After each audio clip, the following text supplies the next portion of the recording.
Hello, नमस्कार, आदाब, सत श्री अकाल और अस्सलाम वालेकुम। मैं मोहम्मद अहमद काज़मी लेकर आया हूँ आपका पसंदीदा कार्यक्रम नज़र दुनिया पर।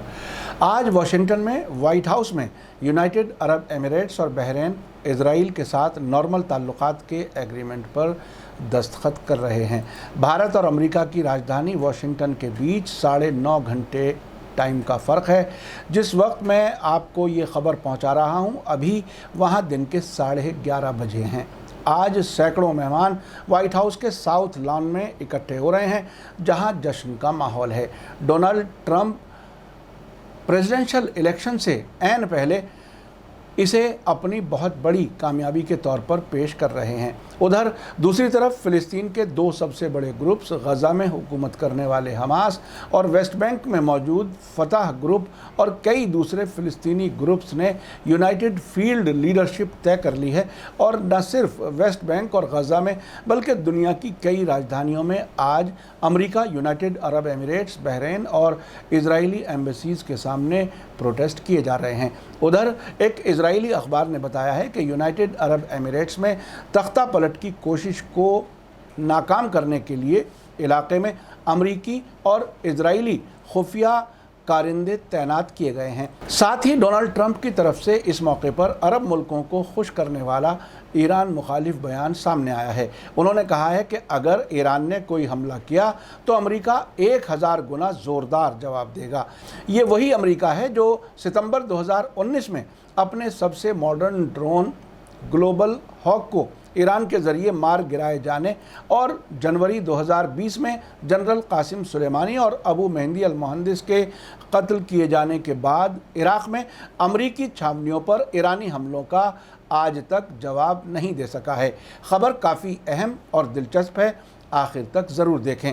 ख़बर में आगे बढ़ने से पहले आपसे गुजारिश है कि अगर आप YouTube पर देख रहे हैं तो सब्सक्राइब कर लें और घंटी दबाना ना भूलें, और अगर Facebook पर देख रहे हैं तो हमारा पेज फॉलो कर लें और लाइक ज़रूर करें ताकि आपको हमारी हर एक वीडियो की खबर सही वक्त पर मिल सके। और अगर आपको हमारी खबर सच्ची और अच्छी लगे तो अपने व्हाट्सएप ग्रुप, फेसबुक, इंस्टाग्राम और ट्विटर अकाउंट पर ज़रूर शेयर करें ताकि मीडिया स्टार वर्ल्ड की खबरें दुनिया भर तक पहुंच सकें। अमेरिका की राजधानी वाशिंगटन से बड़ी खबर यह है कि आज 15 सितंबर को संयुक्त अरब अमीरात और बहरीन इजराइल के साथ अमेरिका की सरपरस्ती में ऐतिहासिक यानी हिस्टोरिक ताल्लुकात को नॉर्मल करने वाले दस्तावेज़ पर दस्तखत कर रहे हैं। डोनाल्ड ट्रंप ने 13 अगस्त को यूनाइटेड अरब एमिरेट्स के और 11 सितंबर को बहरीन के इजराइल से नॉर्मल ताल्लुकात की रजामंदी का ऐलान किया था। इस समझौते को अब्राहम समझौते का नाम दिया गया है। इस समझौते के बाद यूनाइटेड अरब एमिरेट्स तीसरा अरब मुल्क और पहला खाड़ी सहयोग संगठन का मेंबर मुल्क है जिसने इजराइल के साथ ताल्लुकात को नॉर्मल किया है। अब से पहले जॉर्डन और मिस्र के इजराइल के साथ डिप्लोमेटिक ताल्लुकात हैं और शांति समझौता है। अल जज़ीरा के रिपोर्टर क्रीड न्यूटन ने लिखा है कि यह समझौता UAE की तरफ से इजराइल के कारोबार के बाइकॉट को ख़त्म करेगा और अमीरात को मॉडर्न अमरीकी हथियारों की बिक्री का रास्ता हमवार करेगा। फ़िलिस्तीनियों के ज़रिए इस समझौते को विश्वासघात के तौर पर समझा जा रहा है और इलाके के अहम मुल्क तुर्की और ईरान ने भी इसकी मुखालिफत की है। लेकिन ये बात तय है कि इस समझौते का इस पूरे इलाके पर परमानेंट गैर मामूली भू राजनीतिक यानी जियोपॉलिटिकल असर होगा। अल जज़ीरा को एक्सपर्ट्स ने बताया है कि इसके क्या असरात होंगे, ये देखना काफ़ी अहम है। वाशिंगटन में सेंटर फॉर इंटरनेशनल पॉलिसी के डायरेक्टर विलियम हरतुंग का कहना है कि समझौते का असर हथियारों की बिक्री पर सीधा पड़ेगा। यूनाइटेड अरब एमिरेट्स काफ़ी अरसे से अमेरिका के F-35 जंगी जहाज़ और ड्रोन ख़रीदना चाहता है, जो अभी तक अमेरिका अपने इजराइल से कमिटमेंट की वजह से ये हथियार नहीं बेच सका था। अमेरिका का इजराइल को वादा है कि वो ऐसा कोई हथियार इलाके के मुल्कों को नहीं देगा जिससे इजराइल को ख़तरा पैदा हो सके। हार्टुंग का कहना है कि ट्रंप हथियारों के खरीदारों की तलाश में रहते हैं और वो यूनाइटेड अरब एमिरेट्स को एक और ग्राहक के तौर पर देखना चाहते हैं।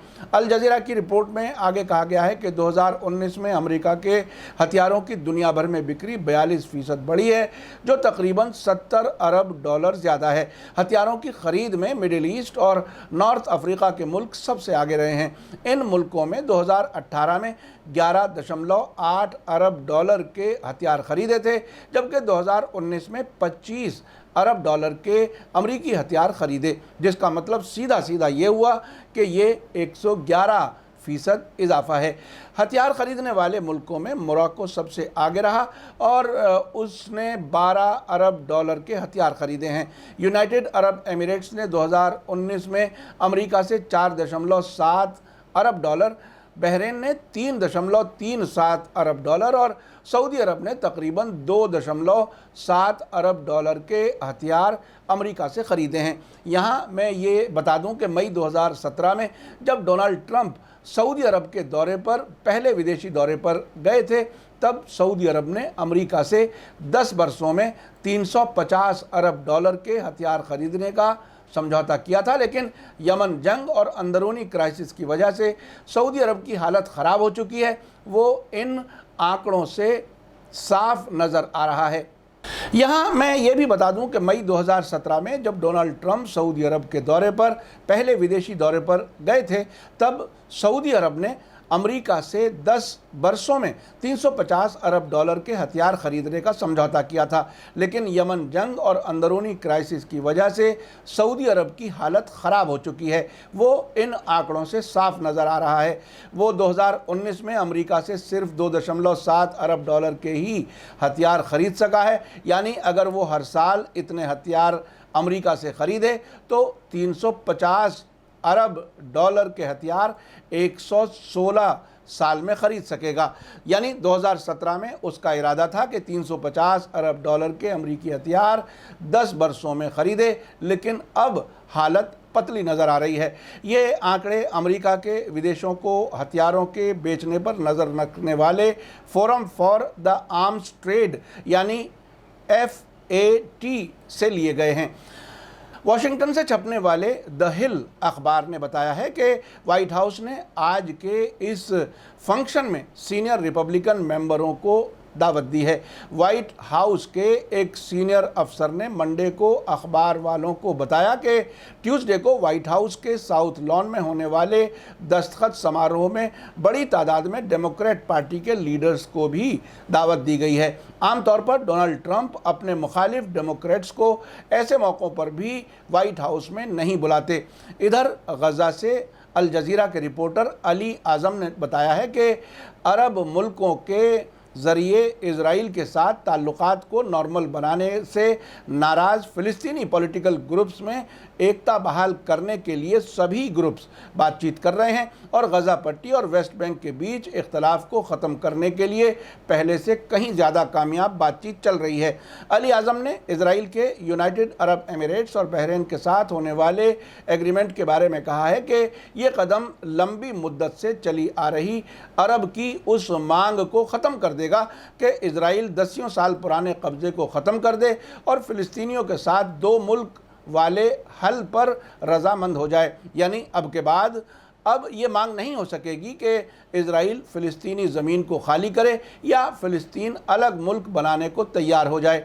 आपको याद दिला दूं कि 12 सितंबर को हमास और फतह ग्रुप्स के लीडरशिप में इज़राइल के कब्ज़े के ख़िलाफ़ बड़े पैमाने पर संघर्ष करने के लिए यूनिफाइड फील्ड लीडरशिप तैयार करने के लिए रजामंदी जाहिर की गई थी। उन्होंने ट्यूसडे यानी आज न सिर्फ वेस्ट बैंक और गज़ा में प्रोटेस्ट करने का ऐलान किया है, बल्कि दुनिया के बड़े मुल्कों में अमेरिका, इज़राइल, UAE और बहरीन की एम्बेसीज़ के सामने प्रोटेस्ट का ऐलान किया हुआ है।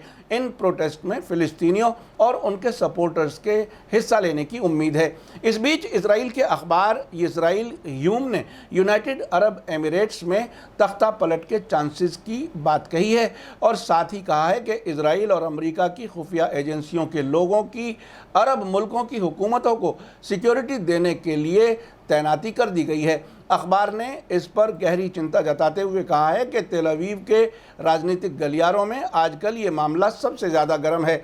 इजरायली अफसरों को डर है कि इजराइल के साथ ताल्लुकात नॉर्मल करने की पहल करने वाले यूएई की सरकार को उसके मुखालिफिन उखाड़ फेंकने की कोशिश कर सकते हैं। इजरायली अखबार ने एक सीनियर इजरायली अफसर के हवाले से रिपोर्ट दी है कि तेल अवीव में इस वक्त अरब मुल्कों के साथ रिश्तों के बारे में जश्न का माहौल है, लेकिन हमें ये नहीं भूलना चाहिए कि हम एक अस्थिर क्षेत्र यानी इनस्टेबल इलाके में रह रहे हैं, जहां हालात किसी भी वक्त करवट बदल सकते हैं और माहौल पूरी तरह से पलट सकता है। इजरायली अफसर ने अरब हुक्मरानों के साथ समझौतों से अरब मुल्कों में मौजूद गुस्से पर गहरी चिंता जताई है। इजरायली अखबार का कहना है कि अरब सरकारों के मुखालिफिन अवाम के गुस्से की लहरों पर सवार होकर इलाके को इनस्टेबल कर सकते हैं और इजराइल और अमेरिका को सपोर्ट करने वाली सरकारों का तख्ता पलट हो सकता है। अखबार को सोर्सेज ने बताया है कि नवंबर में अमेरिका में होने वाले प्रेसिडेंशियल इलेक्शन से पहले सऊदी अरब समेत खाड़ी के कुछ अरब दूसरे मुल्क भी यूएई और बहरीन की तरह इजराइल से ताल्लुकात नॉर्मल करने के फैसले का ऐलान कर सकते हैं। इन अरब मुल्कों की सरकारों को सिक्योरिटी देने के लिए बड़ी तादाद में अमेरिका और इजराइल ने अपने जासूसों को वहां तैनात कर दिया है और ये कि इजराइल ने अरब हुक्मरानों को उनकी सरकार बचाए रखने की भरपूर यकीन दहानी दी हुई है। उधर वाशिंगटन से एसोसिएटेड फ्रांस प्रेस ने खबर दी है कि ऐसी रिपोर्ट मिलने के बाद कि ईरान ने अपने कमांडर जनरल कासिम सुलेमानी के मर्डर का बदला लेने के लिए प्लान तैयार किया है। प्रेसिडेंट डोनाल्ड ट्रंप ने मंडे को जोर देकर कहा है कि किसी भी किस्म के ईरान के हमले का जवाब 1000 गुना ज़ोरदार तरीके से दिया जाएगा। इससे पहले ऐसी रिपोर्ट थी कि ईरान अमेरिका की साउथ अफ्रीका में एम्बेसडर लाना मार्क्स पर हमला कराकर कत्ल करा सकता है। अब से पहले ईरान कह चुका है कि जनवरी में अमेरिका के ज़रिए मारे गए जनरल कासिम सुलेमानी के कत्ल के बाद इराक़ में अमेरिकी छावनियों पर किए गए हमले सिर्फ जनरल कासिम सुलेमानी के जूते का बदला लिया गया है। ईरान कह चुका है कि वो बदला ज़रूर लेगा।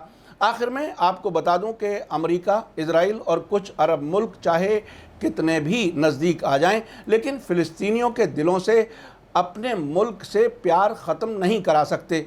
इसके अलावा हमास और फतह के साथ आने और ईरान की सोच रखने वाले ग्रुप्स को दबाने का इन मुल्कों के पास कोई रास्ता नहीं है।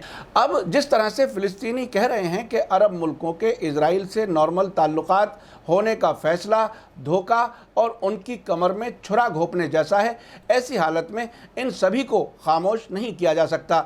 आगे आगे होने वाले वाक़यात काफ़ी अहम होंगे। अगर इजरायली मीडिया और वहाँ के ज़िम्मेदार समझ रहे हैं कि उनसे ताल्लुक़ नॉर्मल करने वाली अरब सरकारों का तख्ता पलट हो सकता है, तो इसमें कुछ हद तक तो सच भी हो सकता है। बहरीन में हुकूमत के मुखालिफों ने प्रोटेस्ट किया है और ये मुखालिफिन वहाँ की आबादी की मेजॉरिटी हैं। इन सब हालात को देखते हुए इस पूरे खित्ते में ख़तरात नज़र आ रहे हैं। मीडिया स्टार वर्ल्ड की कोशिश है कि आपको दुनिया भर की और ख़ास तौर से मिडिल ईस्ट की ख़बरों से पूरी तरह से बाखबर रखा जाए। इसी के साथ मुझे दीजिए इजाज़त। आज का एपिसोड कैसा लगा कमेंट्स में ज़रूर लिखें। थैंक यू, धन्यवाद, शुक्रिया। जय भारत, जय हिंद।